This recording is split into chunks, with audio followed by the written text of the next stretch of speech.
बड़े भाग्य से बड़े पुण्य से मिला गुरु का चातुर्मास। बड़े भाग्य से बड़े पुण्य से मिला गुरु का चातुर्मास। वर्षा योग में धर्म की वर्षा रचेगी एक स्वर्णिम इतिहास।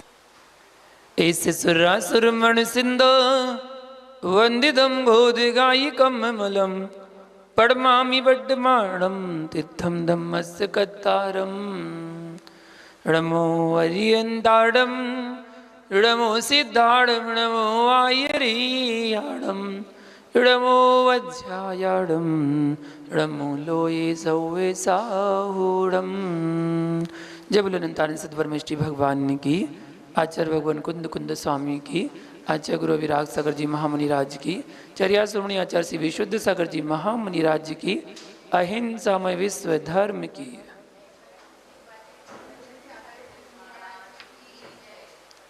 महानुभाव, प्रकर्ष देशना की वाचना यहाँ पर चल रही है। आचार्य भगवान व्याख्या को आगे बढ़ाते हुए कहते हैं, हे जीव, वनिता का आनंद भी एकांत में ही आता है। जब वनिता की अनुभूति में डूबता है तो हे जीव, वहाँ कोई कुटुंब दिखाई नहीं देता है। फिर समता की अनुभूति के लिए तू दुनिया को क्यों देखता है? समता की अनुभूति भी एकांत में ही मिलेगी। एकांत से तात्पर्य मुनियों को भगाना नहीं है। एकांत से तात्पर्य त्यागियों श्रावकों को भगाना नहीं है। एकांत से तात्पर्य कि तुम्हारे भीतर 25 कसाएं जो बैठी हैं उनको भगाइए। जो क्रोध भरे पड़े हैं, कसाएं भरी पड़ी हैं, क्रोध से एकांत प्राप्त करो, मान से एकांत प्राप्त करो, माया से एकांत प्राप्त करो और लोभ से एकांत प्राप्त करो। यश कीर्ति के हाथों की खाई से एकांत प्राप्त करो।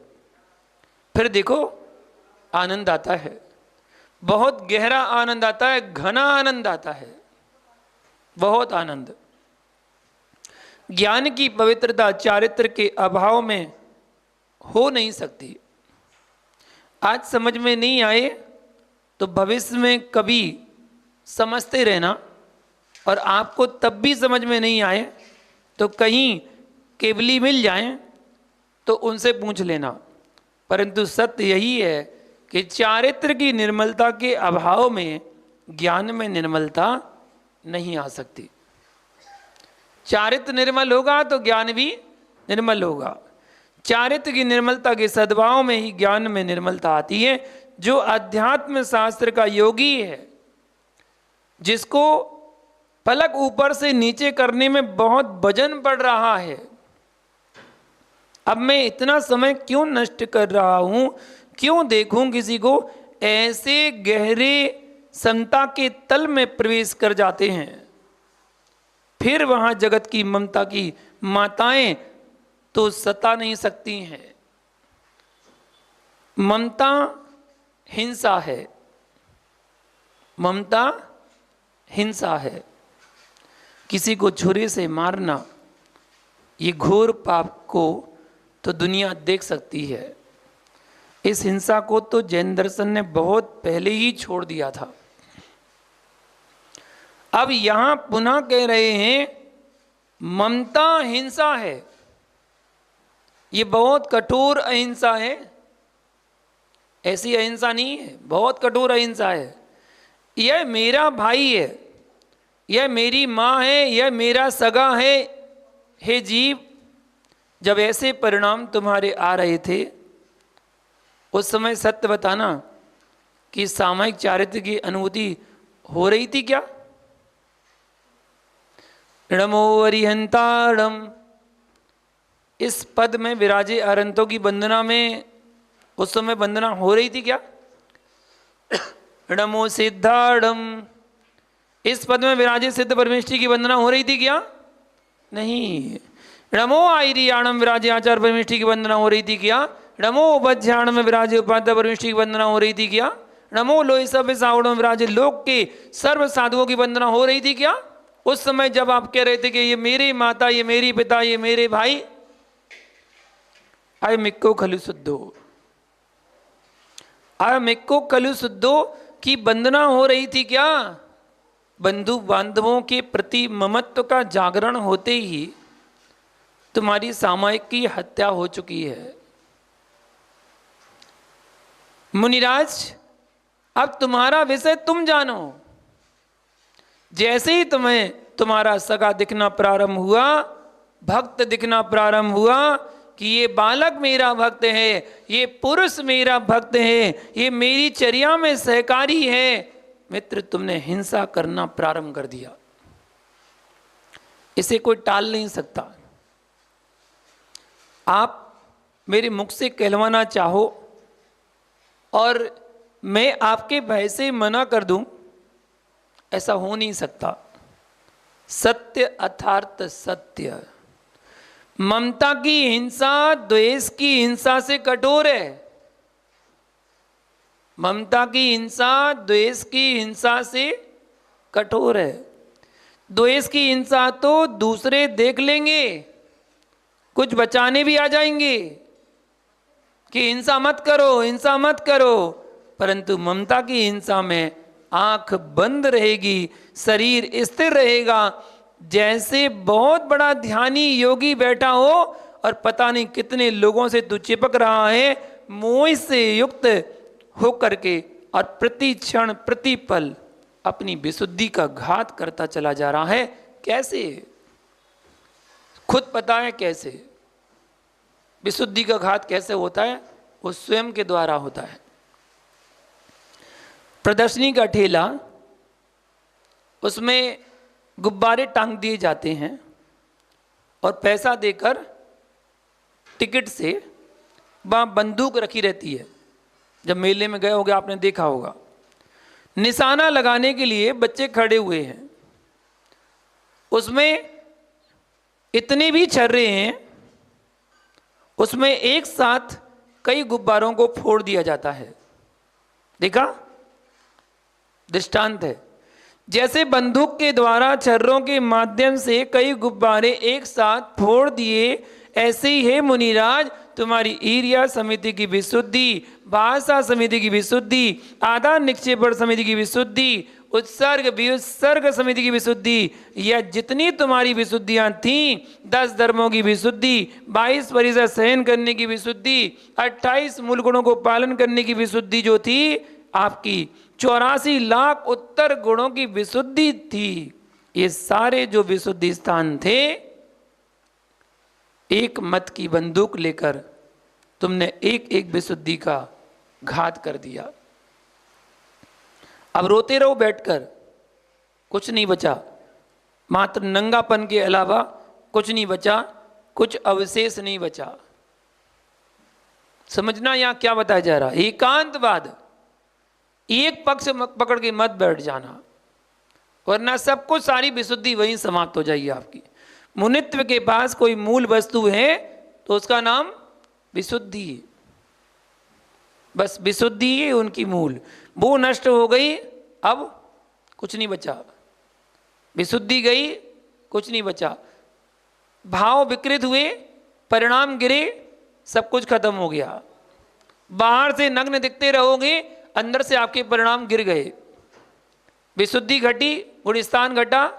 बाहर से आप दिखेंगे कि हाँ दिगंबर है, नग्न है, लेकिन अंदर के जो परिणाम है वो अगर मिथ्यात्व का उदय आ गया तो मिथ्यात्व में चला गया। भावों का तो ऐसा खेल है, परिणामों का तो ऐसा खेल है कि भावों से आप गुणस्थान गिरा भी सकते हैं तो भावों से गुणस्थान बढ़ा भी सकते हैं।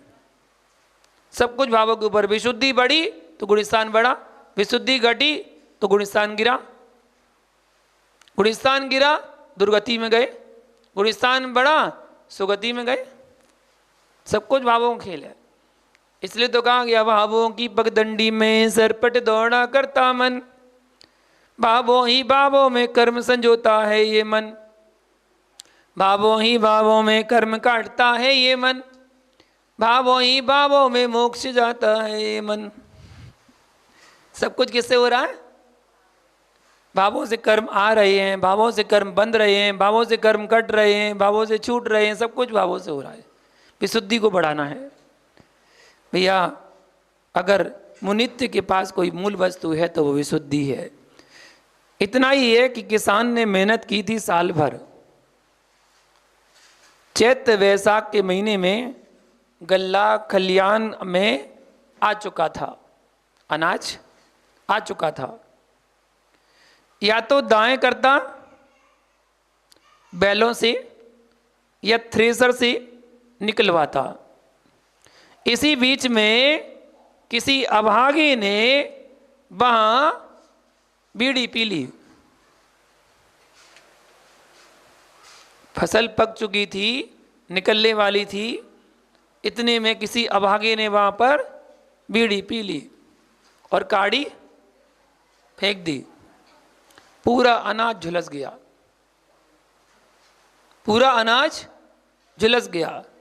अरे ज्ञानी, किसान के गल्ले पर ऐसा कोई अभागा किसान नहीं होगा जो स्वयं बीड़ी अपने गल्ले पर फेंकेगा, कोई दूसरा ही फेंक सकता है। परंतु धिक्कार हो उस योगी को, साधु को, जो अपनी विशुद्धि के गल्ले पर स्वयं ही आग का अंगारा फेंक रहा हो अशुद्धि का।